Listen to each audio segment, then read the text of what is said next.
আমারে ফালাইবা কই? আমারে বানাইছো তুমি, ফালাইবা কই? বানাইছো তুমি, যাও কাছে। খলাকতানি ওয়া আনা আবদুকা, কি কথা নবী কিভাবে শিখায় দিছেন যে ধরো আল্লাহর জড়াইয়া, ধরো ছোট্ট কইরা। খলাকতানি ওয়া আনা আবদুক, বানাইছো তুমি, বান্দা আমি তোমার, আমারে ফালাইবা কই? আমি যাব কোথায়? কোরআনে কারীমে আসছে আল্লাহ শিখায় দিতেছেন দোয়া কেমনে করব। ওমাই ইয়াগফিরুয যুনুবা ইল্লা আনতা, আপনি যারা মাফ করবে কে আমারে? আমি যাবো কই? হ্যাঁ, কিভাবে আল্লাহ শিখায় দিচ্ছেন ধরার জন্য? আপনি ওইভাবে ধরেন না, আল্লাহ দাও না, আল্লাহ আমারে মাফ করে দাও না, গুনাহ করে ফেলছি, আমার ভান্ডে কবিরা গুনাহ আছে, আমি স্বীকার করি। তোমার তাসবিহ দিয়ে আমারে মাফ করে দাও না আল্লাহ, দাও। হযরত ইউসুফ আলাইহিস সালাতু ওয়াস সালামের নাম শুনছেন না? অনেক দেরি হয়ে গেছে, কয়টা বাজে? আমার তো কষ্ট হইতেছে, দেখতে বুঝতেছেন তো, আপনাকে কষ্ট হইতেছে না? কষ্ট হলে যান গা, আমি বসছি আজকে একটু কথা বলে দেব। আচ্ছা আচ্ছা, হযরত ইউসুফ আলাইহিস সালাতু ওয়াস সালাম যখন মিশরের গভর্নর, খাদ্যমন্ত্রী, তো ওই যে রেশন দেয়, রেশন,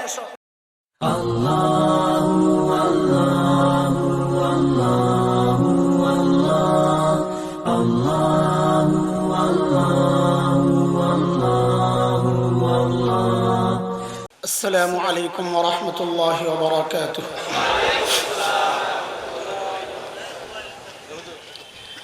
আল-হাজ আলাউদ্দিন জামিয়া কোরআনিয়া আহলিয়া কর্তৃক আয়োজিত হিফজ ও দাওরায়ে হাদিস সমাপনকারী ছাত্রদের পাগড়ি প্রদান উপলক্ষে ও বুখারীর শেষ সবকের দর্স প্রদান উপলক্ষে আয়োজিত আজকের এই বার্ষিক ইসলামী মহাসম্মেলনের সম্মানিত সভাপতি, উপস্থিত হযরত উলামায়ে কেরাম, মুরব্বিয়ানে আযম, দূর দূরান্ত থেকে আগত ইসলাম প্রিয় সুধী সমাজ, প্রিয় ছাত্র ভাইয়েরা, যুবক বন্ধুরা, পর্দার আড়ালের মা ও বোন, আল্লাহ সুবহানাহু ওয়া তাআলার অশেষ মেহেরবানি যে মালিক কঠিন এক মুহূর্তে পরিবেশ সব দিক থেকে আমাদের অনুকূলে না, এমন এক সময় আবহাওয়াগত অন্য কিছু মনে করেন, এমন এক সময় এই দ্বীনি মজলিসে আমরা আসতে পেরেছি, বসতে পেরেছি, কিছু কথা বলছি, শুনছি, এটা আল্লাহ তাআলার অনেক বড় নিয়ামত। শুকরিয়া আদায় করি আলহামদুলিল্লাহ। কারণ এটা কোরআনের কথা, আমরা এখানে এমনিতে আসি না, আসছি দিন এর মায়া, মোহাব্বত, ভালোবাসা, দিন জানা, দিন শেখা, দিন বুঝার মানসিকতা দিলের মধ্যে লালন করি, পোষণ করি, ধারণ করি বলেই এই মজলিসে আমরা এসেছি। না ভোট চাইতে আসছি আপনাদের কাছে আমি? আপনারা চেহারা দেখতে আসছেন, কালা বেটারে কি দেখবেন? দিনই কারণেই আসছি না? এই বুঝটা আল্লাহ যাকে দেন সে অনেক বড় এক নিয়ামতের আওতায় চলে আসে। মালিক বলেন, দিন বুঝার মানসিকতা আমি যাকে দান করি, ওই বান্দা সারাক্ষণ আমার স্পেশাল নূরের আওতায় থাকে। মালিক বলেন, আফামান শারাহাল্লাহু সাদরাহু লিল ইসলাম ফাহুয়া আলা নূরিন মির রাব্বিহি ফাওয়াইলুল লিল কাসিয়াতি কুলুবুহুম মিন যিকরিল্লাহ উলাইকা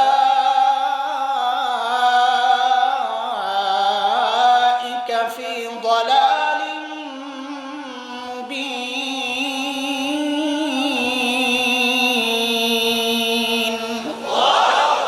এই আয়াতের মধ্যে রব্বে কারীম এই কথাগুলো বলেছেন।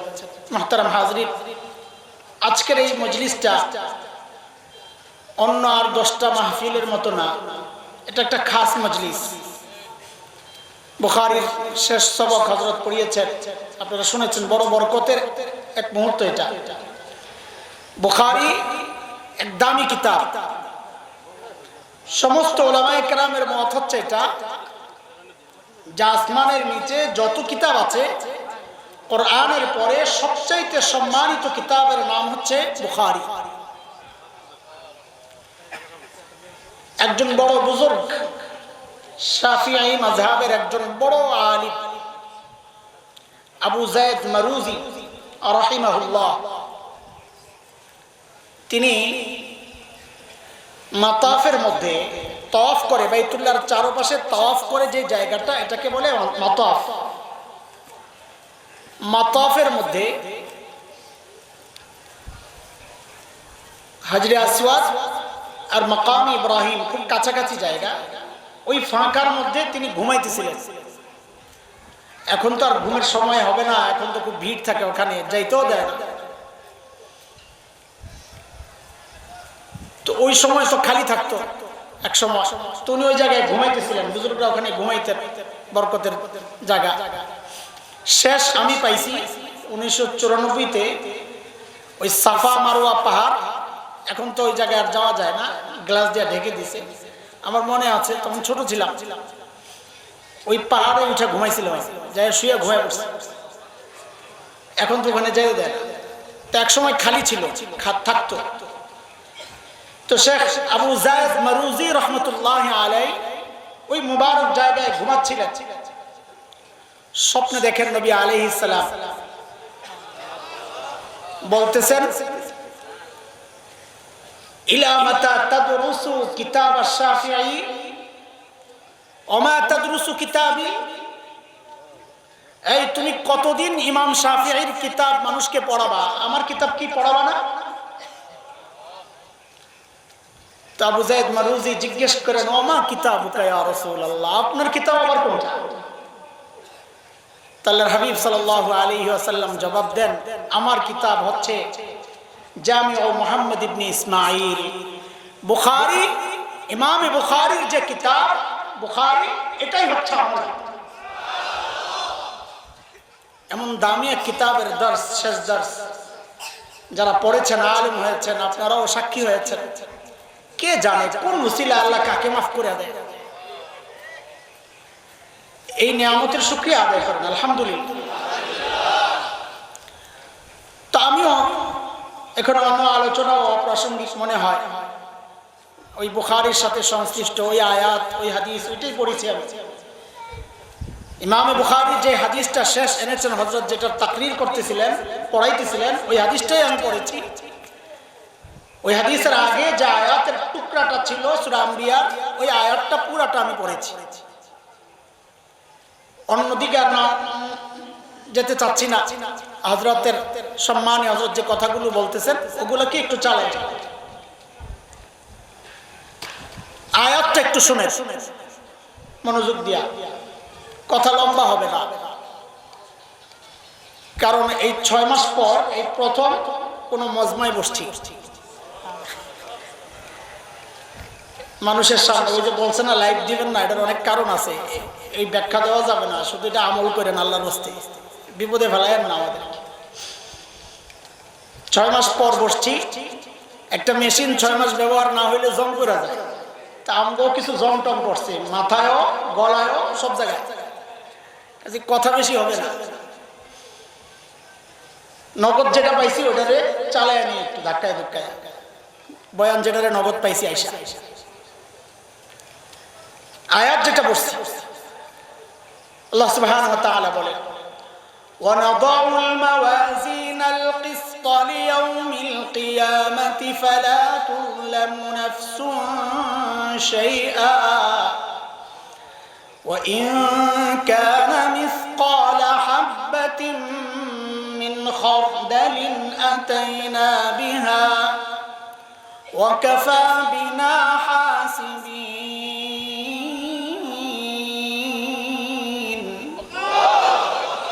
আল্লাহ তাআলা বলেন, ওয়া নাদাউল মাওয়াজিনাল কিসত বিয়াউমিল কিয়ামা, কিয়ামতের দিন আমি মিজানের পাল্লা, ইনসাফ পূর্ণ মিজানের পাল্লা, দাড়ি পাল্লা আর কি, আমি কায়েম করব। কেন? আমল মাপার জন্য, আমল মাপার জন্য। ফালা তুযলামু নাফসুন শাইআ, বিন্দু মাত্র জুলুম কারোর উপর হবে না, যা কষ্ট তাই পাই। নেক করলে নেক, গুনাহ করলে গুনাহ। আল্লাহ তাআলা ব্যাখ্যা দিচ্ছেন যে বিন্দু মাত্র জুলুম হবে না, এর ব্যাখ্যা কি? বলে ওয়া ইন কানা মিসকালা হাববাতিন মিন খারদালিন আতাইনা বিহা, সরিষা দানা পরিমাণও আমল যদি কারো থাকে, ওইটাকেও আমি দাঁড়িপাল্লায় ওঠাই। দাঁড়িপাল্লায় ওঠানোর পর আর মাপামাপি লাগবে না, হিসাব লাগবে না। ওয়াকাফা বিনা হাসিবিন, হিসাবের জন্য ওই ওঠানোই যথেষ্ট। নগদ অ্যাকশন শুরু হয়ে গেল। আয়াতটা আমি পড়লাম, তরজমা করলাম, আপনারাও শুনলেন। দেখেন অবস্থা, আপনাদের হালত কি হয়েছে আমার জানা নাই, কিন্তু আমার তো কোনো পরিবর্তন নাই। এই আয়াত পড়ার পর, তরজমা করার পর আমার তো কোনো পরিবর্তন নাই। যেমন কথার ধরন ঢং যা ছিল তাই আছে, দিলের হালত যা ছিল তাই আছে, চোখের হালত যা ছিল তাই আছে, আওয়াজের উচ্চতা যা ছিল তাই আছে, কোনো পরিবর্তন নাই। অথচ আল্লাহর খাস বান্দা যারা ছিলেন, বিশেষত হযরতে সাহাবায়ে কেরাম রিদওয়ানুল্লাহি আলাইহিম আজমাইন, তাদের হালত ছিল এই জাতীয় আয়াত তাদের সামনে আসলে তারা কাঁদতে কাঁদতে কেউ তো পড়ে যেতেন, কেউ বেহুশ হয়ে যেতেন। এমনও আছে কোন বুজুর্গ, এমন আয়াত সামনে আসছে তো তিলাওয়াত করে কান্না করতে করতে মৃত্যুবরণ করছে। অথচ আমাদের হালতের কোনো পরিবর্তন নাই। আমার কথা বলতে, আমরা বয়ান, আমি বিশেষত বয়ান যখন করি টার্গেট থাকে আমি নিজেই, কারণ এটা আমার চূড়ান্ত বিশ্বাস, এটা শুধু মুখের কথা না। আল্লাহ সাক্ষী, আমার দিনের হালত আল্লাহ জানে।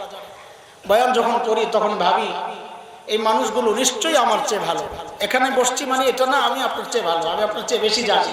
কুদরতের মুআমালা, আল্লাহর ফয়সালা। আমি বসে গেছি এখানে, আপনি বসে গেছেন ওখানে, এর দ্বারা মান সম্মানের কোনো পার্থক্য হয় নাই আমার দিলের মধ্যে। এই জন্য প্রথম টার্গেট তো আমি আমাকেই বলতেছি, কষ্ট নিয়েন না। আমার দিলের হালত তো কোনো পরিবর্তন নাই। অথচ আম্মা জান আয়েশা রাদিয়াল্লাহু তাআলা আনহা তিলাওয়াত করতেছিলেন নামাজের মধ্যে, ওয়াবাদালাহুম সাইয়্যাতু মা আমিলু ওয়া হাqa বিহিম মা কানু বিহি ইস্তাহজিউন। তিলাওয়াত করতেছেন এই আয়াত আর কাঁদতেছেন। আম্মা জান আয়েশা, কার কথা বলতেছে? অনেক বড় অপরাধী, কথা বলেন, অনেক বড় অপরাধী। নাউযুবিল্লাহ, বলেন নাউযুবিল্লাহ। আম্মা জান আয়েশা আল্লাহর কাছে এত দামি মানুষ যে আম্মা জান আয়েশার পবিত্রতা বর্ণনার জন্য আল্লাহ সূরা নূরের মধ্যে একটা দুইটা নয় 10টা আয়াত নাযিল করেছেন। এত বড় মানুষ আম্মা জান আয়েশা, জান্নাতের সুসংবাদ পাওয়া মানুষ আম্মা জান আয়েশা, নবী আলাইহিস সালামের সবচেয়ে প্রিয় মানুষ আম্মা জান আয়েশা রাদিয়াল্লাহু তাআলা আনহা। সেই আম্মা জান আয়েশা এই আয়াত নামাজের মধ্যে পড়তেছেন আর কাঁদতেছেন। আয়াতের অর্থ কি? আয়াতের অর্থ হইল হাসরের মাঠে আমি আপনি যা ধারণা করতেছি এর উল্টাটাও প্রকাশ পাইতে পারে। আয়াতের মূল কথা এটা। আমি আপনি ধারণা করতেছি আমি অনেক বড় বুজুর্গ, অনেক বড় দানশীল, অনেক বড় দানবীর, মুহাদ্দিস, মুফতি, কারি, হাজি, মুজাহিদ। হাদিসে স্পষ্ট আসছে হাসরের মাঠে আল্লাহ তাআলা এমন আমার মতো বহু কারিকে বলবেন, তিলাওয়াত করছো মানুষ কারি বলবে, এই জন্য বলা হয়ে গেছে এখন জাহান্নামে যাও। দানবীরকে বলবেন দান করছো মানুষ দানবীর বলবে, বলা হয়ে গেছে এখন জাহান্নামে যাও। মুজাহিদকে বলবেন শহীদকে, তোমাকে মুজাহিদ বলবে, বীর বলবে। দুনিয়ায় বলা হয়ে গেছে, এখন জাহান্নামে যাও। এমন উল্টাটা প্রকাশ করে। আম্মা জান কাঁদতেছেন, আম্মা জান কে? আম্মা জান কাঁদতেছেন, হায় দুনিয়ায় আমার পরিচয়, আমি নবীর বিবি, উম্মাহাতুল মুমিনিন, মুমিনদের মা, উম্মুল মুমিনিন।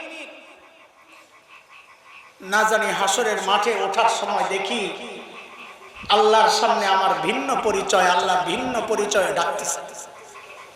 একটু কি ভাবছেন কোনদিন? আরে আমি তো ভাবি না, আপনাদেরকে কি বল? ওই ভাবনা তো আমাকেও পায় নাই। ওই ভাবনা আমাকে পাইলে আমাদের মুখে হাসি আসে, হাসি আসে। হায় যদি হাসরে, হায় যদি আল্লাহ ডাক দিয়া বলেন, এরে হাসান যাবে। দুনিয়ায় মানুষ বুজুর্গ মনে করতো, আমি তো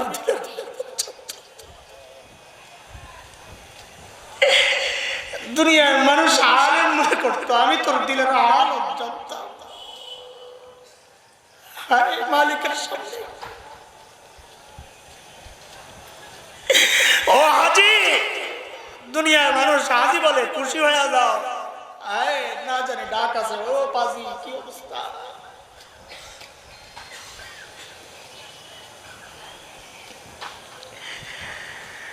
সাইয়েদনা ওমর ইবনে খাত্তাব রাদিয়াল্লাহু আনহু কত বড় মানুষ! আরে ওমর কত বড় মানুষ! নবী বলেছেন, ওমরু ফিল জান্নাহ, ওমর জান্নাতি। আহা, এই কথা আপনারা কত শুনছেন, আমিও কত বলছি। নবী আলাইহিস সালাম জান্নাত থেকে হযরত ওমরের বাড়িটা দেখে আসছেন। দুনিয়া এসে নবী প্রকাশ করতেছেন, জান্নাতে ওমরের বাড়ি দেখছি, কি যে সুন্দর। আমার দিল চাইছিল একটু বাড়িটার ভেতরে ঢুকে, না জানি ভেতরটা কত সুন্দর। কিন্তু ওমরের আত্মসম্মান বোধ, গায়রত, আত্মমর্যাদা আমি জানি, অনুমতি ছাড়া কারো ঢোকা নিষেধ। ওমর যদি মাইন্ড করে, এজন্য আমি ঢুকি নাই। এটা কোরআনের নির্দেশ, সূরা নূরের কথা।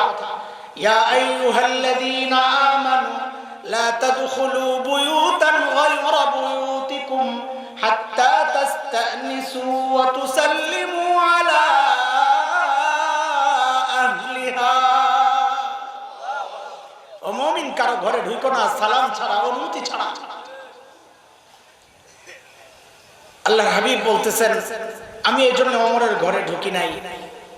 আরে হযরত ওমর শিশুদের মতো হাউমাউ করে কান্না শুরু করছেন, আবি কাগিরতু ইয়া রাসূলুল্লাহ, আপনার সাথেও আমার আত্মমর্যাদা বোধ। কেন একটু ঢুকলেন না আপনি? কেন একটু ঢুকলেন না? ওই ওমরের সামনে তিলাওয়াত হচ্ছে সূরা আহকাফের একটা আয়াত, আযহাবতুম তাইয়্যিবাতিকুম ফি হায়াতিকুমুদ দুনিয়া ওয়াস্তামতা'তুম বিহা فاليوم تجزون عذاب الهون بما كنتم تستكبرون في الارض। কেউ ওমরের সামনে তেলাওয়াত করতেছেন এই আয়াত।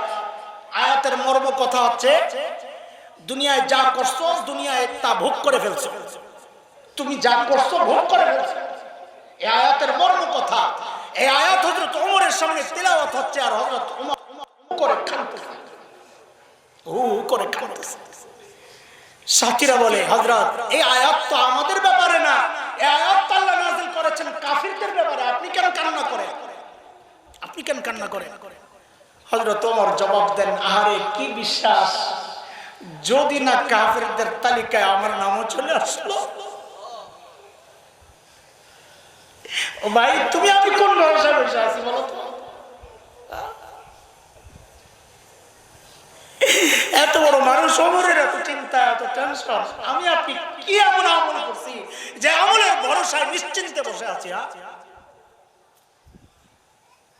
আমার তো এমন কোন আমল নাই, পুঁজি নাই। আপনাদের হালত তো আমার জানা নাই।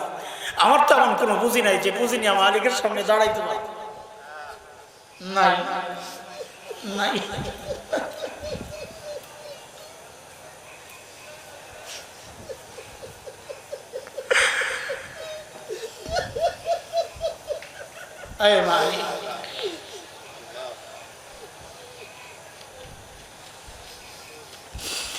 যার দিলের মধ্যে মালিকের যত ভয় ঢুকছে, সে আমল থাকলেও ভয় করে। একটা বিষাক্ত সাপ দূরে, আপনি জানেন আপনার পর্যন্ত পৌঁছতে পারবে না, তারপরও দেখলে গাছি রয়েছে, তাই না? কারণ তার ভয় আপনার দিলের মধ্যে ঢুকছে। ঠিক আল্লাহ ওয়ালাদের হালও তো তাই। হাজারো আমল থাকা সত্ত্বেও যেহেতু আল্লাহর ভয় ভেতরে ঢুকছে, ওই আল্লাহর কথা মনে পড়লে, মালিকের সামনে দাঁড়াইতে হবে এই কথা মনে পড়লে তারাও ভয়ে অস্থির হয়ে যেতেন, কাঁদতে থাকতেন, আয় আমার কি হবে। সাইয়েদনা আবু বকরের গল্প কত শুনাইছি, কত শুনাইছি। এত বড় মানুষ অথচ গাছের পাতা দেখে দেখে কাঁদতেন আবু বকর, আর বলতেন ইয়া লাইতানি কুনতু ওয়ারাকা মিনাশ শাজারা তুহদাত অতুকাল, আয় মানুষ না হয়ে যদি গাছের পাতা হইতাম তো জীবজন্তু আমার চাবায়া চাবায়া খাওয়া ফেলতো, আমি আর মালিকের সামনে আমাকে দাঁড়াইতে হইতো না।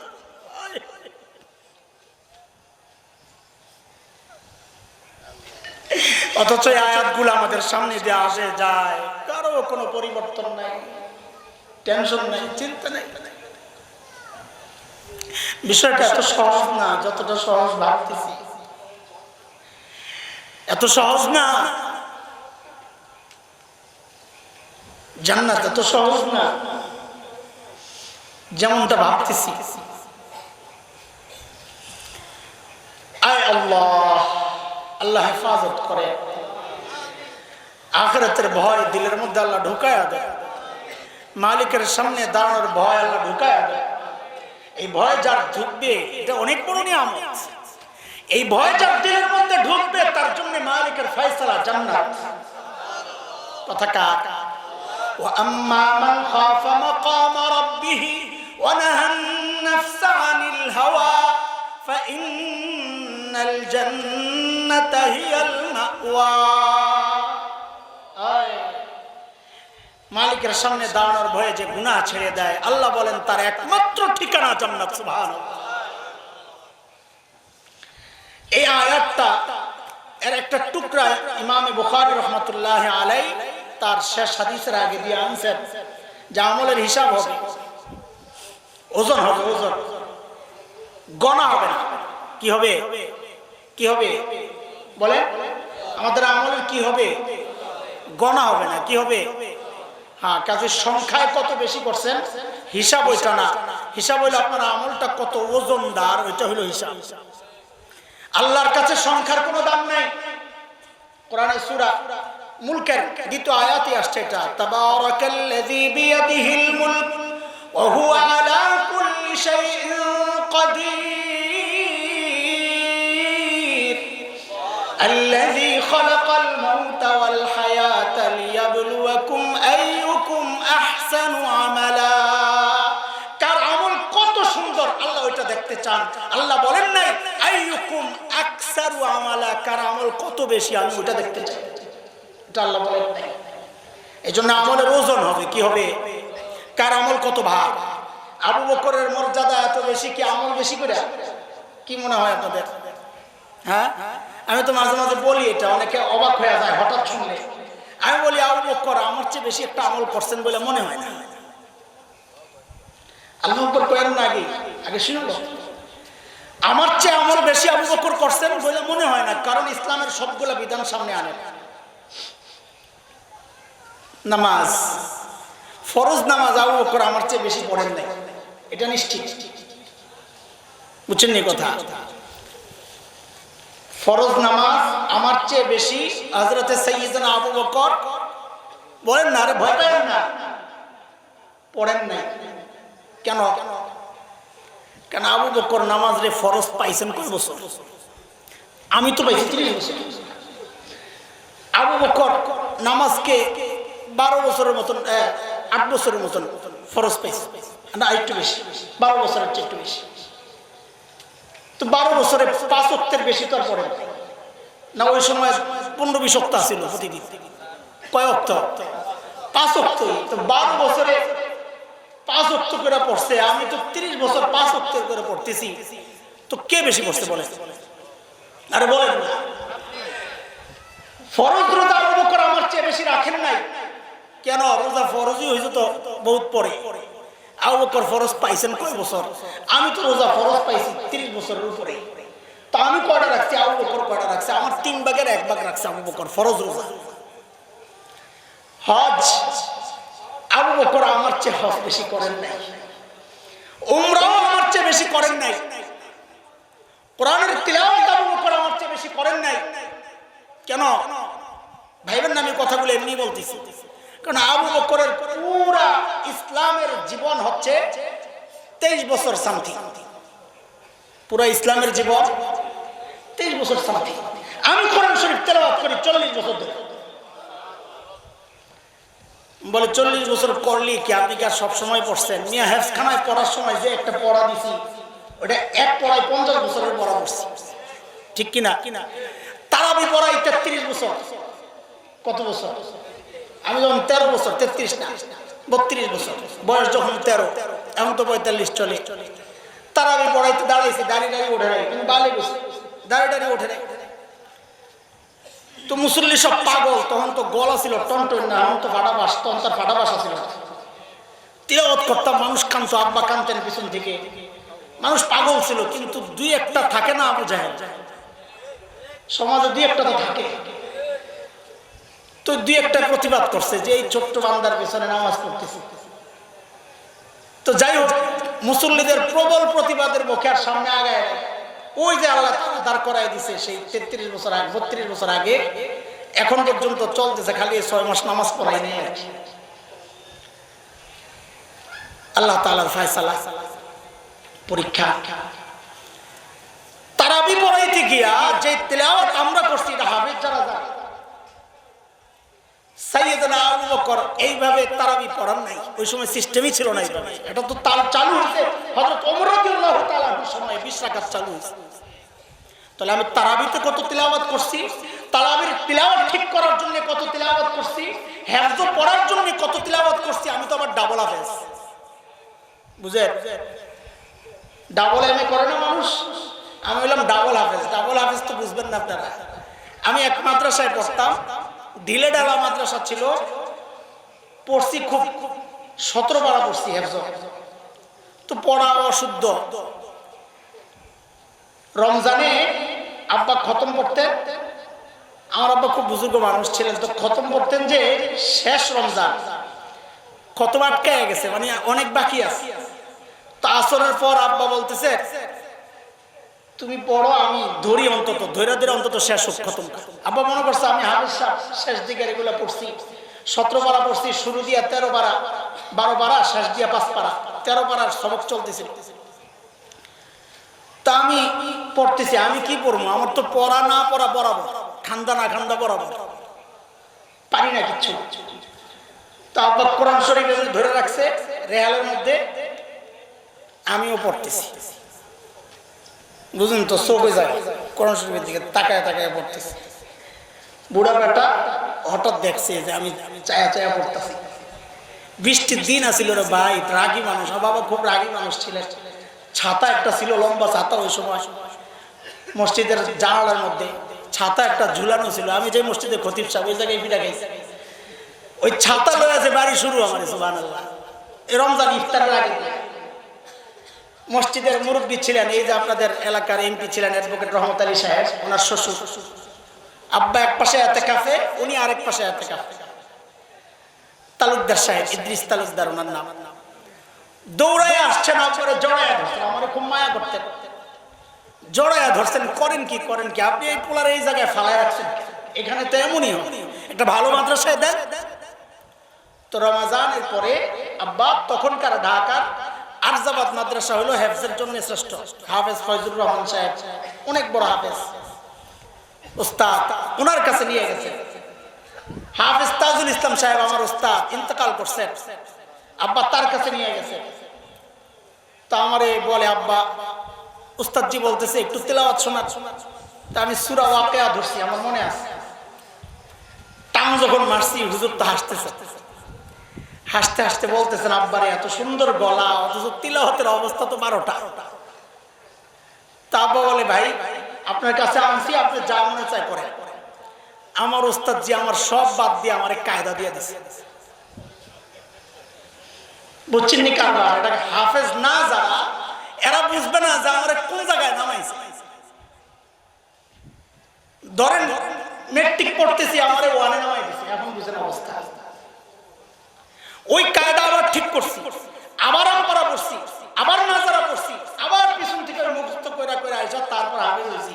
এই জন্য আমি ডবল হাফেজ। তাইলে কত তেলাওয়াত করছি বুঝেন, কি পরিমাণ তেলাওয়াত হয়েছে। এত তেলাওয়াত আমি করছি আবু বকর। আমার মনে হয় এই জায়গায় একটু সন্দেহ আছে, তারপরেও মনে হয় যে না, আবু বকর আমার চেয়ে তেলাওয়াত বেশি করেন নাই। তাইলে আমার নামাজও বেশি, রোজাও বেশি, হজও বেশি, উমরাও বেশি, তওয়াফও বেশি, তেলাওয়াতও বেশি। অথচ কোথায় আবু বকর, কোথায় আমি? হায় আবু বকর কোথায়? সাইয়েদনা ওমর বলেছেন, সারা দুনিয়ার মানুষের আমল এক পাল্লায় রাখলে আবু বকরের আমল আরেক পাল্লায় রাখলে আবু বকরের আমলের পাল্লা ভারী হয়ে যাবে। কোথায় আবু বকর, কোথায়? কিসের কারণে? আমল বেশি করে না, মূল্যবান করার কারণে, দামি বানানোর কারণে, আমলকে ওজনওয়ালা বানানোর কারণে, ভারী বানানোর কারণে। বুঝে আসছে কথা? চলে, সময় তো কম, আয়াতটা একটু শেষ করলাম, হাদিসে চলে যাই। আসল তো হাদিসটা আজকের কথা। হাদিস, হযরত হাদিসের ব্যাখ্যায় গেছে, আমি ব্যাখ্যায় যাব না। আমি ভাষা এলেমওয়ালা, গভীরের এলেম আমার নাই, ভাষা কিছু কথা বলে আপনাদেরকে বিদায় করে দিব। তার আগে আমার সাথে হাদিসটা সবাই পড়েন। সুবহানাল্লাহি ওয়া বিহামদিহি, সুবহানাল্লাহিল আযীম, সুবহানাল্লাহি ওয়া বিহামদিহি, সুবহানাল্লাহিল আযীম, সুবহানাল্লাহি ওয়া বিহামদিহি, সুবহানাল্লাহিল আযীম। কিছু কথা শুনেন, এবার একটু মনোযোগ দেন। মনোযোগ আছে না আপনাদের? ভালো লাগতেছে না, তাই না? হ্যাঁ, আমি বুঝি, চেহারা দেখলে বুঝি। আমার নিজের একটু ভালো লাগতেছে না, আপনার আর কি লাগে? আমার মনে হইতেছে কোন রকম আমার ছেড়া যায়, আমি বেঁচে যাই আজকে। ওই যে মাওলানা আসতেছিল, একসাথে আসছি, বলতেছিলাম যে ভাই কি যে বলবো আমার বুঝে আসতেছে না, মাথাও খালি, গলাও খালি, সব খালি, পেটও খালি, বুকও খালি। তো পেটটা তো ভরছি আইসা, বাকিটা তো আর ভরার কোনো রাস্তা নাই। কিতাব খুইলা বসারও সুযোগ হয় নাই। কালকেই সারা পাইছি, সারা মানে ওপেন হওয়ার অনুমতি পাইছি আর কি। আজকে আপনাদের এখানে এই ফার্স্ট মজমায় হাজির হওয়া, এই ফার্স্ট। আল্লাহ তাআলা সহজ করে দেন, সমস্ত ভাইদের জন্য রাস্তা খুলে দেন। আমাদের মাসজুন আটককৃত ভাই যারা, আল্লাহ তাআলা তাদেরকে আবারও উম্মতের সামনে নিয়ে আসে। হায় মালিক।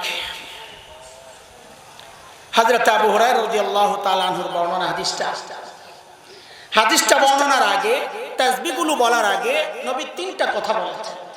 বলেন কয়টা? কথাগুলো খেয়াল করেন। এক নম্বর কথা, কালিমাতা হাবিবাতান ইলার রহমান।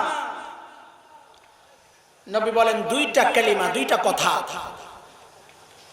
রহমানের কাছে অনেক প্রিয়। সুবহানাল্লাহ। এবার একটু বলেন তো কার কাছে? এই যে লাগাইছেন পেস, আমি আল্লাহর কাছে বলছিলাম, কার কাছে? এবার ঠিক করে বলেন, কারণ এটার মধ্যেই আমার বয়ান, এই শব্দের মধ্যেই বয়ান। এখন এটা ভুল করলে আমার বয়ান উল্টায় যায়। বলেন কার কাছে? বলেন কার কাছে? এই যে বেশকমটা আল্লাহর কাছে না বইলা নবী বলছেন রহমানের কাছে, এটাই হলো বয়ানের মূল পয়েন্ট। এটারে পরে আনতেছি, আগে পরের দুইটা বুঝে আসে। চলে মনে রাখেন, প্রথম বক্তব্য হচ্ছে যে দুইটা কথা আল্লাহ রহমানের কাছে খুব প্রিয়। এই কথাটা মনে রাখেন, রেখে দেন, প্যাকেট করে রেখে দেন, পরে আসতেছে। দুই নম্বর কথা, খাফিফাতানি আলাল লিসান, জবানে হালকা। কোথায়? দুই নম্বর কথা কোথায়? বলেন কোথায়? জবানে। এটা একটু ব্যাখ্যা দরকার। ওই যে হুজুর বলছেন টাকা পয়সা কাদেরকে দেয় একটু দেখেন, এই জায়গায়ও একটু দেখেন, আপনারা খেয়াল করেন। উচ্চারণে হালকা। বলেন আমার সাথে, সুবহানাল্লাহি ওয়া বিহামদিহি, সুবহানাল্লাহিল আযীম। এই যে উচ্চারণ করছেন, কষ্ট হয়েছে? কেন কষ্ট হয় নাই এটা বুঝার জিনিস, কষ্ট কেন হইল না এটা বুঝার জিনিস।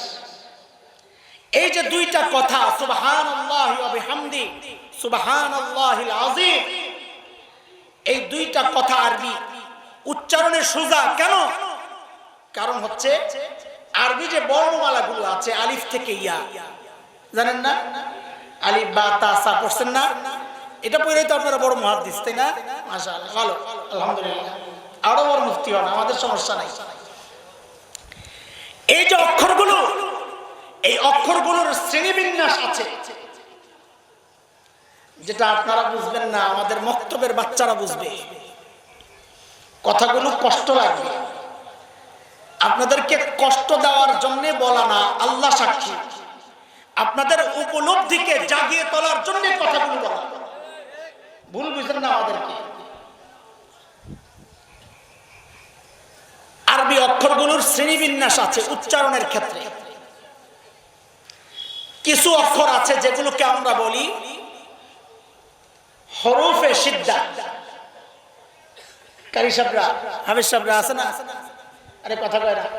বাফ, কা, তা, শিন, সিন এগুলো আছে না? হরফে সিদ্ধা। এই শব্দগুলো, এই অক্ষরগুলো উচ্চারণ করা কঠিন। এই দুইটা বাক্যের মধ্যে শুধুমাত্র হরফে সিদ্ধা আছে সিন, সুবহানাল্লাহ। সিন একটা অক্ষর, কয় অক্ষর? খেয়াল করে। আরবি অক্ষরের মধ্যে কিছু অক্ষর আছে হরফে ইস্তিআলা, খুসসা, জাতিন, কিস, আছে না কারিশা? এগুলা উচ্চারণ করা কঠিন। এই দুইটা কালিমার মধ্যে, দুইটা বক্তব্যের মধ্যে হরফে ইস্তিআলার মধ্যে একটাই অক্ষর আছে যা আযীম, যা কটা? বুঝছেন কিছু? জি বলেন আর কি, লগে লগে তালে তালে, অথবা আলেম জি বলতেছে, আপনারা কিছুই বুঝেন নাই। বলে না বুঝলে কেন বলেন, এটাই বোঝানোর জন্য যে আমার মক্তবের বাচ্চারা এলেন আপনার কাছে নাই। তারপরে ফতুয়া দেওয়ার বেলায় আমার ওস্তাদের বিরুদ্ধে ফতুয়া দেন না। বিন্দু মাত্র এই যোগ্যতা আপনার নাই, আপনি বুঝতে চেষ্টা করেন, অথচ আলেমের বিরুদ্ধে ফতুয়া দিতে আমরা বড় ওস্তাদ। আপনার কাছে আমার মক্তবের বাচ্চারা এলেন নাই। বুঝার চেষ্টা করেন, আপনি কোথায়, আলেম কোথায়, বুঝার চেষ্টা করেন। দিন এত সোজা। ডাক্তারের কাছে যায় ডাক্তারকে পরামর্শ দেন না, ইঞ্জিনিয়ারের কাছে যায় ইঞ্জিনিয়ারকে পরামর্শ দেন না। দ্বীনি বিষয়ে যত পরামর্শ আছে উলামায়ে কেরামের মাথায় চাপায়া দিতে বড় মজা লাগে। নরম পাইছেন তাই না? আমরা নরম, আমার দিন নরম না। আমরা নরম, আমার দিন নরম না। এত নির্যাতন, এত জুলুম, এত চাপের পরেও মানুষ কথা বলে। কেন বলে? আমার দিন আমাকে জাগায়া তোলে। তুমি জমাইতে চাও, আমার দিন আমাকে জাগায়া তোলে যে তোর জীবন যাবে, তোর কল্যাণ যাবে, জেলে যাবি, সব শেষ হবে। দিনের পক্ষে কথা বলা বন্ধ করা যাবে না, বন্ধ করা।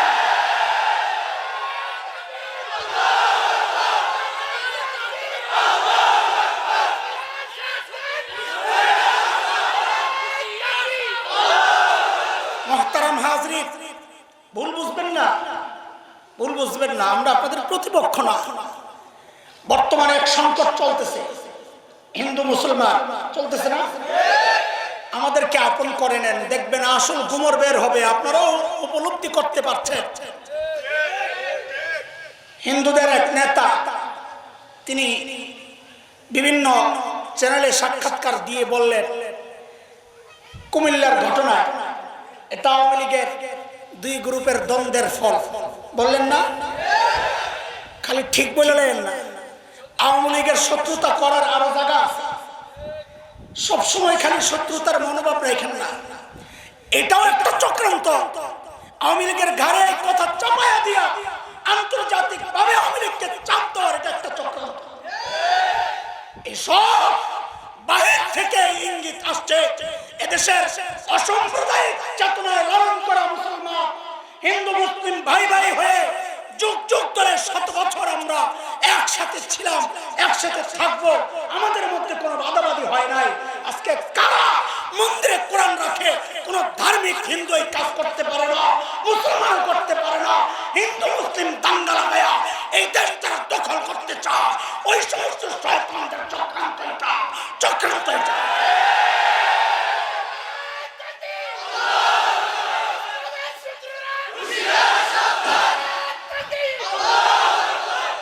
অনেকে বলে কি জানে, ভুল বুঝবেন না আমাকে, অনেকে ভাবে এটা আওয়ামী লীগই করাইতেছে গন্ডগোল লাগিয়ে দেওয়ার জন্য। যারা ক্ষমতায় তারা চায় না গন্ডগোল লাগুক, কারণ গন্ডগোল লাগলে দায়টা কার উপর যায়, কার উপর যায়? ব্যবস্থা নিতে পারে নাই, বিদেশ থেকে চাপ আসছে, কার উপর আসছে? বিএনপির উপর। কার উপর? সরকারের উপর। আওয়ামী লীগ বলেন না, কার উপর? সরকারের উপর। দায় যাদের উপর যায় তারা কোনোদিন এই কাজ করতে পারে না, এটা আমরা বিশ্বাস করি না। দু একজন উল্টা পাল্টা কথা কয়, তার মানে এটা না এই জাতীয় কাজ করবে, এটা আমরা বিশ্বাস করতে পারি না। একজন মুসলমান নামটাও যদি ধারণ করে, সে আল্লাহর কালামকে মূর্তির সামনে রাখতে পারে। এটা আন্তর্জাতিক চক্রান্ত। এই চক্রান্তের জালে আমরা ফেসে বাইরে লেগে যাব না। আজকে আমি দেই তার দোষ, সে দেয় তার দোষ, না ভাই, এমন অপকর্মে আমরা কেউ দোষী না, এগুলো সব আন্তর্জাতিক চক্রান্তের অংশ।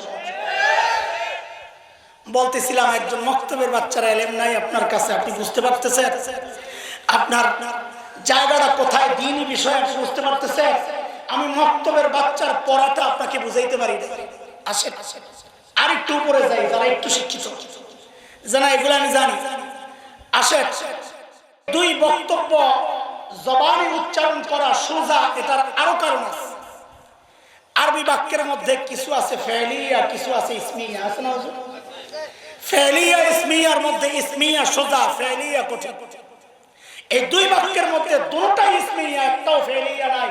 এই জন্য খাফিফাতান আলাল লিসান, উচ্চারণ করা সোজা। বুঝছেন নি কথা? বুঝেন নাই? বুঝেন না যে ওইটাই বুঝাইতেছি। এতক্ষণ কইছে আমার মক্তবের বাচ্চারা এলেন নাই, এখন বলতেছি আমার নাহমিরের বাচ্চারা এলেন নাই আপনার কাছে। আরবি বাক্যের মধ্যে কিছু আছে জুমলায় গায়রে মুনসারিফ, কিছু আছে মুনসারিফ। মুনসারিফ কঠিন সোজা, গায়রে মুনসারিফ কঠিন। দুইটা বাক্যের মধ্যে একটাও গায়রে মুনসারিফ নাই, সব মুনসারিফ। এই জন্য খাফিফাতানে আলাল লিসান, জবানে উচ্চারণ করা সোজা। বুঝছেন নি কিছু? বুঝেন না যে ওইটাই বুঝাইতেছি। আগে কইছি রাগ করেন না, রাগ করতেছে আপনি, রাগ করলে আমার কিছু যায় আসে? হ্যাঁ, খামাখা রাগ কইরা কষ্ট পাবেন, এটাই লস। এসে ভালো হাসি খুশি শুই না যান, ওইটাই লাভ। শুধু আপনার উপলব্ধির জায়গায় একটু গুতা দিতে চাচ্ছি। ও ভাই, দ্বীনি বিষয়ে আপনি বকলম খামাখা এখানে ভাবলেন না। মুফতি সাহেবের বহু কিছু জানার আছে আপনার, যেগুলো আমার মক্তবের বাচ্চায় জানে, আপনি জানেন না। আমার প্রাথমিক শিক্ষার্থী জানে, আপনি জানেন না। বহু চড়াই উতরাই পেরিয়ে, বহু ডাল খায়া, বহু রাত নির্ঘুম কাটায়া, তারপর আজকে ওই পাগড়িগুলা মাথায় পড়ছে।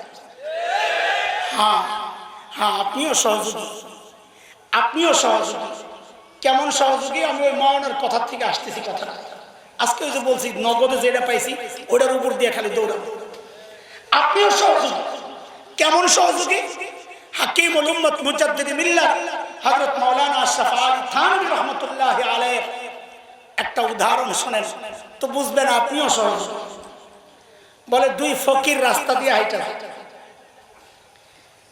একটা ল্যাংড়া আর একটা কানা। আপনাকে শ্রীপুর মাওনায় এই সিস্টেমের ভিক্ষা করেনি কয়েকটা, একখানে সামনে রাহবার হিসাবে এক হুজুর থাকে একজন। হ্যাঁ, একটা কয় পিছনের গুলা লগে লগে তাল দেয়। কেউ থাকে গাছতলায়, কেউ থাকে পাঁচতলায়, পিছনের সবগুলা কয় আমার আল্লাহ রসুলের নাম। আসেনি? আসেনি?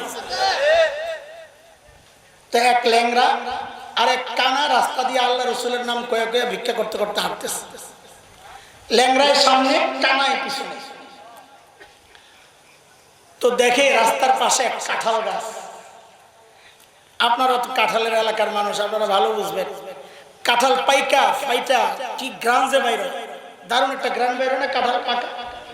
আপনাকেও গ্রাম ভালো লাগে না? আমাকে ভালো লাগে। আপনারা তো গ্রাম পাইতে পাইতে বিরক্ত, আমরা তো পাই না।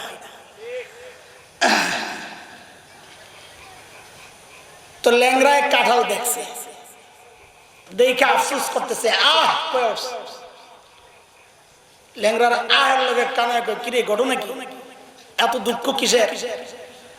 বাইরে তুইও কানা আমিও ল্যাংরা, আমি কপালে কাঁঠাল নাই অথচ পাইকা ফাইটা রয়েছে। মানে কি? মানে তুই উঠলেও খুঁজে পাবি না কানা, আমি ল্যাংরা তো উঠতেই পারবো না। কানা গো দুর্ভাগ্য, তোর কাঁঠাল খেতে মন চাইছে, হ্যাঁ এটা কোনো ব্যাপার? কারণ কানার মাথায় তো বুদ্ধি বড়। কারণ কি? কানার মাথায় বুদ্ধি বড় কারণ কি? কারণ হচ্ছে লোড হয়েছে কম। মানুষের ব্রেনের লোড সবচেয়ে বেশি হয় চোখ দিয়া। কান দিয়া শুনতেছেন একটা আওয়াজ, চোখ দিয়া দেখতেছেন কত কিছু। কান দিয়া শুনতেছেন শুধু আমার আওয়াজটা, চোখ দিয়া দেখতেছেন নাড়া চড়া কত কিছু। এই জন্য সবচেয়ে বেশি লোড হয় মাথায় কি দিয়া? চোখ দিয়া। কম্পিউটার যারা চালান তারা জানেন লোড বেশি হয়ে গেলে স্লো হয়ে যায়, ঠিক কিনা? তো কানার মাথায় লোড হয়েছে কম, স্লো কম, স্পিডে চলে, ব্রেন খুব তাজা। কানায় ঘটে কোনো ব্যাপার? তাহলে কি খাবি কাটা? হ্যাঁ। তাহলে তোর শক্তি আর আমার পাউডিরে জোড়া লাগে। আমার তো পাও ঠিক আছে, হ্যাঁ। তোর তো চোখ ঠিক আছে, হ্যাঁ। তো জোড়া লাগা, এটা আবার কোন সিস্টেম? আরে গাধা, এটাও বুঝছ না। কাঁঠাল গাছটা কই? ধরায় নিয়ে কাঁঠাল গাছের গোড়া ল্যাংরা কানারে দাঁড় করায় দিছে। কানায় গোড়াত বইছে, বইয়া ল্যাংরারে কইতে আমার কান্দে ওঠ। তো কান্দে উঠছে, কানায় দাঁড়াইছে। কাঁঠাল পাইছস লাগা? পাইছে। কয়বার পা? কইলে তোর চোখ আর আমার পাও জোড়া লাগাই যা। হাকিমুল উম্মতের উদাহরণ বড় দামি, চমৎকার। হাকিমুল উম্মত বলেন, ও উম্মতের মানুষ শোনো, আলিমের কাছে এলিমের চোখ আছে, কিন্তু দাঁড়ের মতো স্থির শক্তি তার নাই, সামর্থ্য নাই, সচ্ছলতা নাই, টাকা পয়সা নাই, চোখ কিন্তু আছে। তুমি আওয়াম, তোমার এলিমের চোখ নাই, তুমি জাহেল, কিন্তু তোমার টাকা পয়সা আছে, তোমার পাও আছে। দ্বীনি এলিমের কাঁঠাল খাইতে চাও, আখিরাতের নিয়ামত পাইতে চাও, তো আলেমের চোখের সাথে তোমার পাউডিরে জোড়া লাগাও। তুমি যাই ওই মাদ্রাসার নিচে দাঁড়ায় যাও, আলেম তোমার কান্দে উঠা দ্বীনি এলম পারবে, দুইজনে মিললে ভোগ করবে। আচ্ছা এবার কোন তো দেখি, কানায় দাঁড়ায় কোন জায়গায়? উপরে না নিচে? কথা কয় বুঝা চুপ রইলেন না? হুদায় আল্লাহ জানে, জোরে কর। কানায় দাঁড়াইছে কোন জায়গায়? নিচে না উপরে? কারণ এর পাও আছে, কই দাঁড়াইব? হুজুরের পাও নাই, চোখ আছে, দাঁড়াইব কোথা? তাইলে তো কাঁঠাল পারা যাবে নাকি? এমন ল্যাংড়ারে দাঁড় করাইছে নিচে, কানায় যদি উপরে ওঠে তো ল্যাংড়ায় তো এমনি নিজের ভার রাখতে পারে না। কানায় উঠলে এক পাও দিয়ে দাঁড়াইতে পারবো, ধপ্পর হয়ে পড়বো কিনা? পড়বে। এখন মাদ্রাসাগুলা গ্যাঞ্জাম কি জন্যে? গ্যাঞ্জাম হইলো এই কানারা এই ল্যাংড়াকে কান্দে চড়তে চায়, মাতবরি করতে চায়, এই জন্য। কথা ঠিক? আপনার ভূমিকা আছে অবশ্যই। সেই ভূমিকা হচ্ছে নিজেকে পেতে দিলেন, হুজুর কি লাগবে বলে, আমার মাল আপনাদের জন্য কুরবান, আমার জান আপনাদের জন্য কুরবান, ইলমের নিয়ামত আল্লাহ আপনাদেরকে দিবেন, আপনার এই ইলম আমার জান মাল, চলেন জোড়া লাগাই, জোড়া লাগায়া ইলমের এই নূর গোটা এলাকায় দুনিয়ায় ছড়ায়। আপনাদের এই সহযোগিতা আজকে পাগড়িওয়ালারা দাঁড়ায় গেছে, আলহামদুলিল্লাহ। আপনি বঞ্চিত না, আপনি কানা কানা হইতে রাজি না। আরে কানা হইতে রাজি না, চোখ নাই আপনার, তো আপনি কি ল্যাংরা? তো চোখও নাই, পাও নাই, আপনি তো ডবল শয়তান। শয়তান না, লা হাওলা ওয়ালা কুওয়াতা ইল্লা বিল্লাহ। বেকার, একেবারে বেকার। একটা তো থাকা চাই, বাদ দেন। চলেন হাদিসে যাই আবার। হাবিবাতানি ইলার রহমান, কার কাছে প্রিয়? আবার কয় আল্লাহর কাছে। কান ধরামু কিন্তু কার কাছে? কার কাছে? এক নম্বর কথা। দুই নম্বর কথা, খাফিফাতানি আলাল লিসান, জবানে হালকা, কথা উচ্চারণ করা হালকা। উচ্চারণ যেহেতু হালকা, আমল হালকা, সওয়াব মনে হয় কম। নবী কয় না না, সাকিলাতানি ফিল মিজান, আমল হালকা হইলে কি হইছে? এই আমল এত দামি, আমল নামায় রাখার সাথে সাথে মিজানের পাল্লা ভারী হয়ে যায়। ঘটনা তো বুঝলাম না। ও ভাই খেয়াল করে, আসল জায়গায় আসছে। ঘটনা তো বুঝে আসছে না। আমল হালকা কিন্তু পাল্লা ভারী হয় কেন? বুঝে আসছে না? আমল আমল কি হালকা, পাল্লা কি হালকা জিনিস রাখলে ভারী হয় না, হালকাই থাকে। আমল হালকা, নবী বলতেছেন খাফিফাতানে আলাল লিসান, আমল হালকা, উচ্চারণ হালকা, অথচ পাল্লায় ভারী। কারণটা মানে কারণটা শুরুতে বলে আসছে। শুরুতে কি বলছি? রহমানের কাছে বলেন না, আরে কথা তো বলে। রহমানের কাছে প্রিয় হইলেই পাল্লায় ভারী। ঘটনা কি বুঝলাম না কিছু। ঘটনা এইবার বুঝেন, রহমানের অর্থটা বুঝে। রহমান আসছে রহমত থেকে। কার থেকে? রহমত থেকে। রহমতের মানে কি বলে? দয়া, তাই না? এটাই তো জানি না, এতটুকুই সীমাবদ্ধ না। রহমতের মানে হচ্ছে কাজ কম, মজুরি বেশি। বলেন তো আমার সাথে, কাজ কম।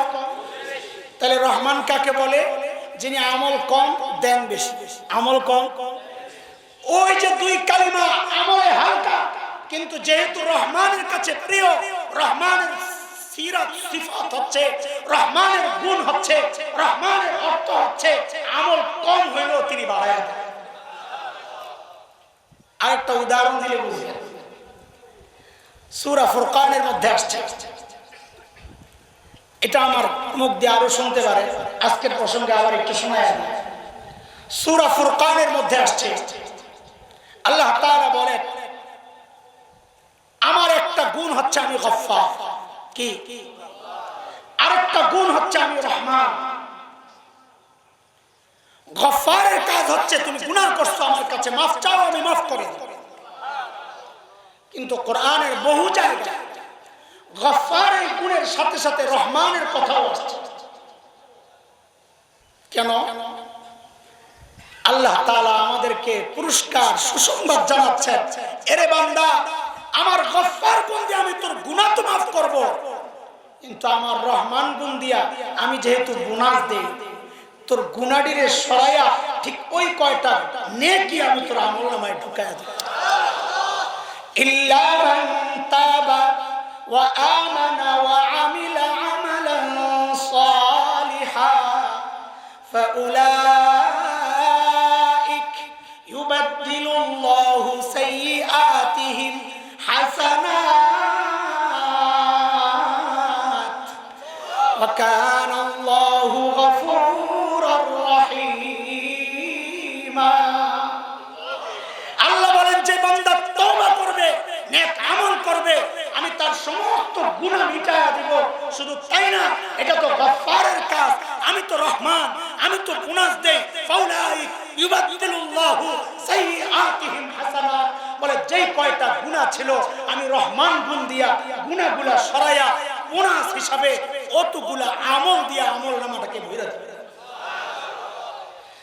এই জন্য আমি সহজ করে বলি কি, এই কথাটা মুখস্থ করে নিয়েন, তাইলে মজা লাগবে। মজা, আল্লাহর এই গুণটা মুখস্থ করে নেন, মজা লাগবে। অপরাধী যত বড়, পড়েন, বলেন আমার সাথে, এটা মুখস্থ করে ফেলাইবেন। বলেন, অপরাধী যত বড়, গফফার তত বড়। বলেন আবার, অপরাধী যত বড়। আরে বলেন না, খুশি খুশি বলেন, অপরাধী যত বড়, গফফার তত বড়।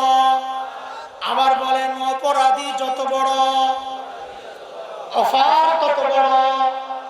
বলে হুজুর এটা মানে কি? বলে এটা এই আয়াতের অর্থ।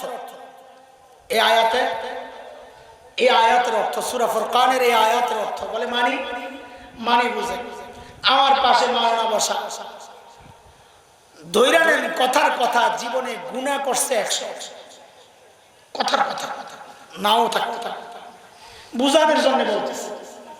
গুনাহ করছে কত বলেন আপনারা? আমাদের হযরতে আশিক মুস্তাফা দামাত বারাকাতুহুমুল আলিয়া হযরতের মজলিসে যায় বসছেন। হযরতের কিছু কথাবার্তা শুই না, আল্লাহদের জবান দিয়ে যা বাইর হয় রূহ, কথাগুলো শুই না, মাওলানার দিলের মধ্যে একটু পরিবর্তন আসছে। দিলে দিলে তওবা করছে, আল্লাহ জীবনে যা গুনাহ করছি মালিক মাফ করে দাও। চোখের কোণায় একটু পানিও আসছে। আহা, পানির কি দাম! ওই যে চোখের কোনা মাঝে মাঝে ভিজা ওঠে না, এক দুইটা পর প্রসব ভিজে, তাই না? কিয়ামতের সময় ফেরেশতারা দেখবে কে জানি চিল্লায়, কে চিল্লায় কে চিল্লায়, পরে দেখবে দুই তিনটা পশম চিল্লাইতেছে। বলে তুই কেন চিল্লাস? বলে শুনছি আমার এই বান্দারে এরা নাকি জাহান্নামে দিচ্ছ। বলে হয়। বলে আল্লাহকে বলো আল্লাহর ভয়ে একদিন এই বান্দা কাঁদছিল, দুনিয়ার কেউ দেখে নাই, আমিও একটা পশম সাক্ষী। এই পশমের শাহাদাতের কারণে আল্লাহ বহু বান্দাকে মাফ করে দিলেন। হুজুরের চোখের কোনা দিয়ে একটু পানি আসছে, তওবা করছেন পাক্কা দিলে। বলেন তো গুনাহ আছে কয়টা? আরে তওবার পরে আছে কয়টা? একটাও নাই, সব মাফ। আল্লাহু আকবার। খালি গুনাহ মাফ হইছে, আর কিছু ঢুকছেনি? নেকি ঢুকছে কত? কত? গুনাহ ছিল কত? মাফ হইয়া পরিষ্কার হইয়া ঢুকছে কত? আপনাদের এই পুরা গাজীপুরের সবচাইতে বড় অপরাধ সন্ত্রাসী, মাস্তান, চাঁদাবাজ, গডফাদার যা বলে, সবচেয়ে বড় অপরাধ। সারা জিন্দগিতে গুনাহ করছে 1000 কোটি। কথার কথা, আরো বেশি হইতে পারে। বলেন কত? কত? আমাদের ভাই হাকিমুন নফস মুফতি মুশতাকুন নবী দামাত বারাকাতুহুল আলিয়ার মজলিসে বসছে, হযরতের দিল নিংড়ানো কলিজা চাড়া কথাগুলা শুনছে, শুইনা দিলের মধ্যে শুরু হয়ে গেছে তোলপাড়।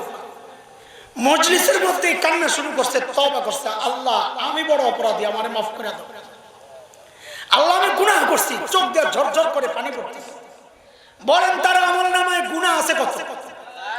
বলেন জোরে বলেন আছে কত? আরে 1000 কোটি তো ছিল, এখন আছে কত? বলেন আছে কত? আয়াত কি বুঝছেন এইবার কোন? 1000 কোটি গুনাহ পরিষ্কার। পরিষ্কার কেমনে পরিষ্কার হইল? অল ডিলেটেটিভ দিয়া। কোন জায়গায়? কোন জায়গায়? ডিলিট করে না, ডিলিট করে না মোবাইলে, কম্পিউটারে ডিলিটের অনেক সিস্টেম থাকে। একটা ডিলিট করা যায়, 2টা করা যায়, 10টা করা যায়। আরেকটা সিস্টেম আছে অল ডিলিট অপশন, অ্যাক্টিভ দিয়ে সবটি ডিলিট করা যায়। কম্পিউটার পারে না, আল্লাহ পারে না? কম্পিউটার যদি অল ডিলিট অপশন ব্যবহার করতে পারে, আমার মালিক আমাদের আমলনামায় অল ডিলিটেড টিপ দিয়া একবারে সব ক্লিয়ার করতে পারেন কি পারেন? অবশ্যই পারেন। মালিক অল ডিলিটেড টিপ দিয়া সব গুনাহ পরিষ্কার করছে। করার পর এইবার ঢুকছে কিছু গুনাহ, গুনাহ ঢুকছে কত? কত? আরো জোরে বলেন, চিল্লায়া। 1000 কোটি নাকি ঢুকে গেছে। করছিল না, না কইরা, না কইরাই ঢুকছে। পাইছে কত? আরো বলেন না। এইবার আসেন আগের জায়গায়, হুজুরে পাইছিল কত? মাত্র। মোল্লা মানুষ দেখা ভাগে কম পাইছে না? হ্যাঁ, এটাই মালিকের তরিকা, এটাই মালিকের নিজাম, এটাই মালিকের পদ্ধতি। কারণ আমার মালিক গফফার, গুনাহ মাফ করে। আমার মালিক রহমান, নেকি দিয়া গুনার ভান্ড ভইরা দেন। হুজুর গুনাহ করছে কম, অফারও কম, অপরাধী ছোট, অফারও ছোট। ওই বেটা অপরাধী বড়, তার জন্য অফারও বড়। এই জন্য আমি বলি এই আয়াতের তরজমা হচ্ছে অপরাধী যত বড়, বলেন সবাই, অপরাধী যত বড় অফার তত বড়। ইল্লা মান তাবা ওয়া আমানা ওয়া আমিলা আমালান সালিহা ফাউলাইক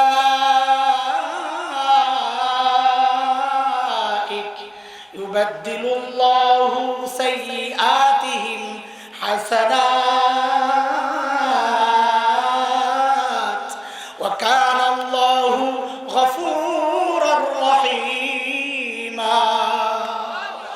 আল্লাহু আকবার। রহমান চিনছেন আপনারা? আরে রহমান চিনছেন?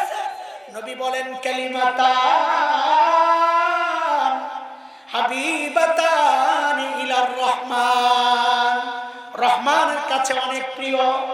খাফিফাতান আলাল লিসান, রহমানের কাছে প্রিয় বইলা মনে করো না আমলটা অনেক বড় সড়, করতে অনেক কঠিন।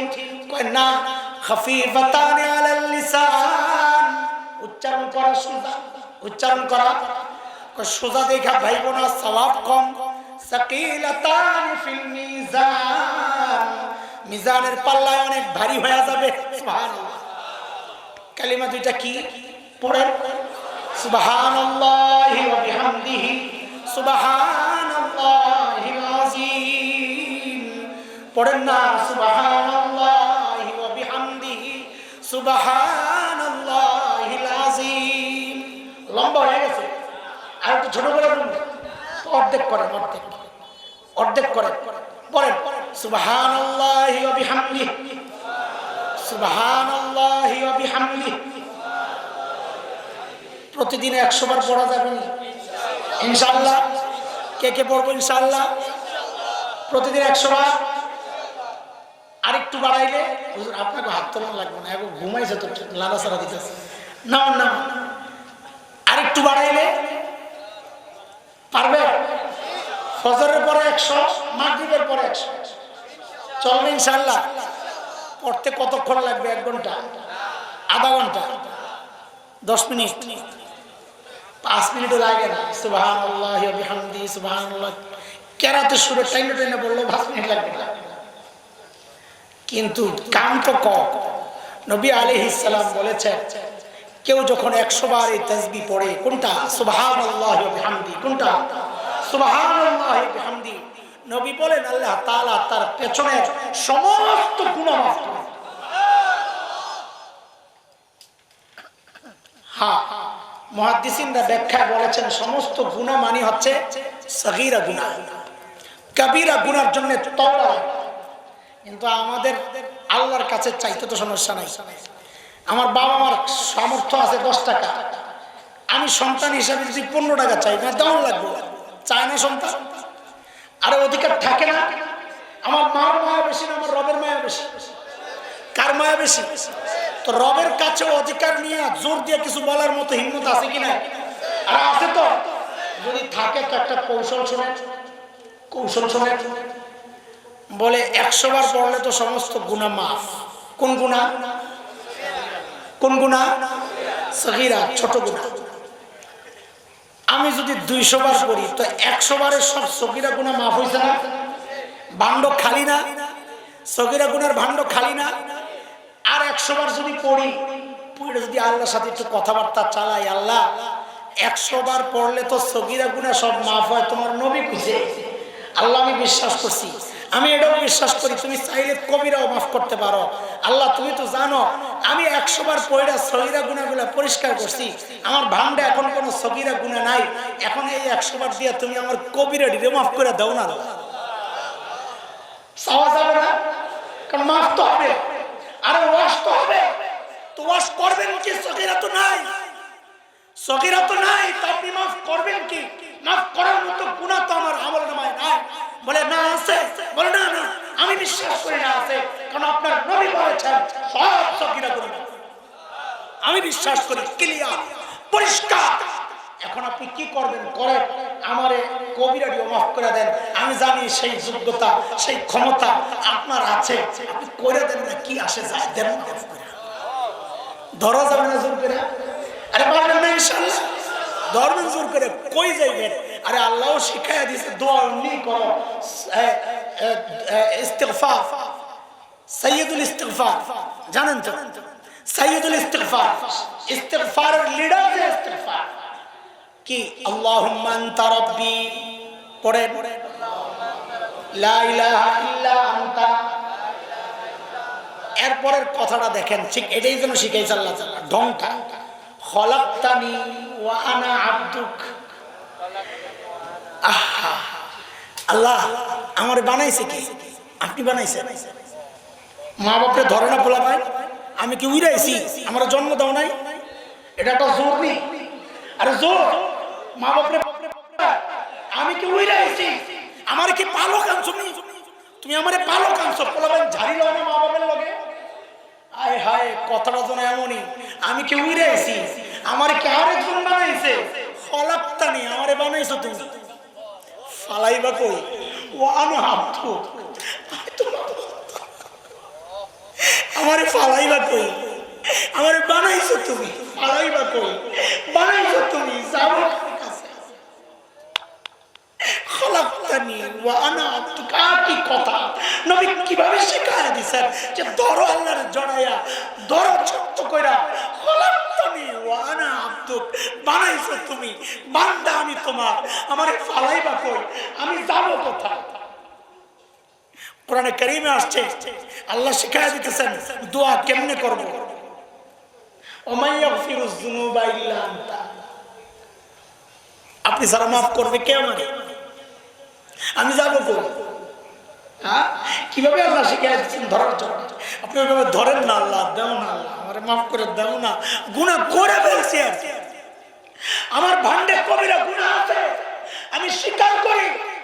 তোমার তাসবিহ দিয়ে আমারে মাফ করে দাও না আল্লাহ, দাও। হযরত ইউসুফ আলাইহিস সালাতু ওয়াস সালামের নাম শুনছেন না? অনেক দেরি হয়ে গেছে, কয়টা বাজে? আমার তো কষ্ট হইতেছে, দেখতে বুঝতেছেন তো, আপনাকে কষ্ট হইতেছে না? কষ্ট হলে যান গা, আমি বসছি আজকে একটু কথা বলে দিই। আচ্ছা আচ্ছা, হযরত ইউসুফ আলাইহিস সালাতু ওয়াস সালাম যখন মিশরের গভর্নর, খাদ্যমন্ত্রী, তো ওই যে রেশন দেয়, রেশন খেয়াল করেন, ছোট্ট ঘটনা, কারি তৈয়ব রহমতুল্লাহি আলাইহি লিখছেন, রেশন দেয়। এক যুবক রেশনের কর্মকর্তাদের কাছে যায়, বলে ওই মিয়া আমার ডবল দেওয়া লাগবে। কি মাস্টার ডবল দাও? কি জন্য? তোমার মালিককে যায় জিজ্ঞেস করো, ইউসুফ ওনাকে যায় জিজ্ঞেস করো আমার ডাবল কি জন্য দিবা। তো কর্মকর্তারা হযরত ইউসুফ আলাইহিস সালামের কাছে গেছে, কয় এক যুবক আয়া কয় ডবল দেওয়া লাগবে। জিজ্ঞেস করছি কারণ কি? যায় নবীরে জিজ্ঞেস করো, ইউসুফকে জিজ্ঞেস করো। হযরত ইউসুফ আলাইহিস সালাম কয় কি রে, এই মাস্তান আমার কেন আসছে? আসা কয় কি খবর তোমার, ডাবল চাও কে? বলে এদেরকে দেন কি জন্য? আমার জনগণ, এই জন্য দেই। আমিও তো জনগণ, তো নাও সিঙ্গেল নেও, যা পাও তা নেও। জিনা আমার জানতেন জনগণ মনে করেন না, আমি ওই পিচ্ছি যেই পিচ্ছি আপনার পবিত্রতার সাক্ষী দিছিলাম। শাহিদা শাহিদুম মিন আহলিহা, এক পিচ্ছি সাক্ষী দিছে ইউসুফ পবিত্র। আমি ওই পিচ্ছি, আমার সাক্ষীর বিনিময়ে দেন এক অংশ দিবেন জনগণ হিসাবে, আরেক অংশ দিবেন আপনার পবিত্রতা বর্ণনা করছি সেই জন্য। এই কথা বলার সাথে সাথে, শোনার সাথে সাথে হযরত ইউসুফ আলাইহিস সালাম আসমানের দিকে তাকায়া হাউমাউ করে কান্না শুরু করছেন। ও মালিক, তোমার এক বান্দা আরেক বান্দার পবিত্রতার সাক্ষী দিয়া বিনিময় চা। আমিও তো সুবহানাল্লাহ বলে বলে তোমার পবিত্রতার সাক্ষী দেই, আমি কি তোমার কাছে বিনিময় পাবো না মালিক? তাসবিহ পড়বেন আর মালিকের সাথে কথা বলবেন, মালিক দেও না, দেও না। তোমার কত নেককার, আমাদের বুজুর্গরা এইভাবে দোয়া করতেন, শিখাইতেন আমাদেরকে যে এইভাবে পড়, দোয়ার মধ্যে এইভাবে বলবেন, আল্লাহ তোমার কত নেককার বান্দা আছে, আমি জানি তুমি তাদেরকে কাছে টাইনা নিবা, কিন্তু আল্লাহ তাদেরকে তো কাছে টানবা, তোমার কাছের মানুষ, কাছের বান্দা। আমার মতো গুনাহগার যাবো কার কাছে? আরেকটা দ্বিতীয় দরজা দেখা দাও, তোমার চেয়ে মানের দিক থেকে আরেকটু নিচু, আমি যেহেতু নিচু, তো মানের দিক থেকে আরেকটু নিচু একটা দরজা দেখায় দাও, যে দরজায় যাই আমার মতো কাঙ্গাল ভিক্ষা চাবে, এমন একটা দরজা দেখায় দাও। মালিক আমি জানি তোমার দরজা ছাড়া আর কোনো দরজা নাই, লা মালজা ওয়ালা মানজা মিনকা ইল্লা ইলাইক, আর কোনো আশ্রয়ের জায়গা নাই, তুমি আমার একমাত্র আশ্রয়ের জায়গা, আমারে কই ফেলাইবা? খালাকতানি ওয়া আনা আবদুক। চাওয়া যাবে না এইভাবে আল্লাহর কাছে, চাওয়া যাবে না ইনশাআল্লাহ।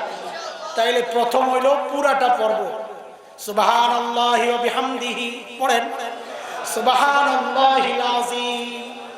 যদি কষ্ট হয় অর্ধেক সুবহানাল্লাহি ওয়া বিহামদিহি পড়বেন 100 বার, সারা জিন্দেগীর সগীরা গুনাহ মাফ। এমন যেটা পড়ছেন এটাও তো পারবেন। সুবহানাল্লাহ বিহামদিহি যদি কষ্ট হয় খালি সুবহানাল্লাহ পারবেন তো? খালি সুবহানাল্লাহ বলেন না, খালি সুবহানাল্লাহ পড়েন না, পড়েন না? বলে কেন হুজুর কি লাভ? আল্লাহর হাবিব বলেন কেউ যখন একবার সুবহানাল্লাহ পড়ে আল্লাহ সাথে সাথে জান্নাতে তার জন্য একটা গাছ লাগায়া দেন। এইবার যারা পড়ছে এগো লাগছে আরেকটা গাছ, এইবার যারা পড়ছে লাগছে আরেক গাছ, লাগছে আরেক গাছ, আরে লাগছে আরেক গাছ, লাগছে আরেকটা, লাগছে আরেকটা, লাগছে আরেকটা। লাগাও না, লাগাও, আর লাগাও, লাগাও, লাগাও, লাগাও, গাছ লাগাও। হায় হায়, এত গাছ দিয়া করুন কি? আরে গাদা, গাছ তো কোনো বিষয় না, জান্নাতে তোমার নামে বুকিং হচ্ছে, বুকিং। কারণ ওই গাছ আল্লাহ কই বুঝাইয়া দিব? জান্নাত। গাছ বুঝাইয়া দিতে হইলে কই ঢুকাইতে হইব? জান্নাতের সিস্টেম হলো ঢুকা যায়, বাইর হওয়া যায়। সুবহানাল্লাহ, পড়বো ইনশাআল্লাহ। আল্লাহ তাআলা সেই তৌফিক দান করেন। আচ্ছা, 2-3 মিনিট আমরা একটু বসবো, যাবো না। কে কে যাবো গা হাত তোলেন তো। যারা যারা চলে যাবেন, যে যে চলে যাবেন হাত তোলেন। ডরও তুলবেন না, আমি তো পুলিশি ওইটাই করছি, শর্মও তো করবে না। হাত তোলেন, হাত তোলেন, কে কে যাবেন হাত তোলেন। এইবার যদি যান কিল দিয়ে লয়ে পড়বো কিন্তু ইনশাআল্লাহ। গেলে গা হাত তোলেন, যাইবেন না ইনশাআল্লাহ, দোয়া করে যাইবেন ইনশাআল্লাহ। হ্যাঁ, আমি তো আপনাদের ঢাকা থেকে আস্তে আস্তে মুসাফির হই নাই, মাজলুম বলবো না, আবার কোন ভেজাল লাগে। কিন্তু দিল তো ভাঙ্গা, যদি দিল ভাঙ্গা হয় তার দোয়া আল্লাহ কবুল করে না। মাজলুম বাদ দিলাম, মুসাফির বাদ দিলাম, আমার দিল তো ভাঙ্গা। দিল ভাঙ্গার দোয়া আল্লাহ কবুল করে। সেই হিসাবে আপনারা যদি আমার সাথে একটু আমিন আমিন বলেন, আশা করি আমার মালিক ফিরাইয়া দিবেন না ইনশাআল্লাহ, দিবেন না ইনশাআল্লাহ।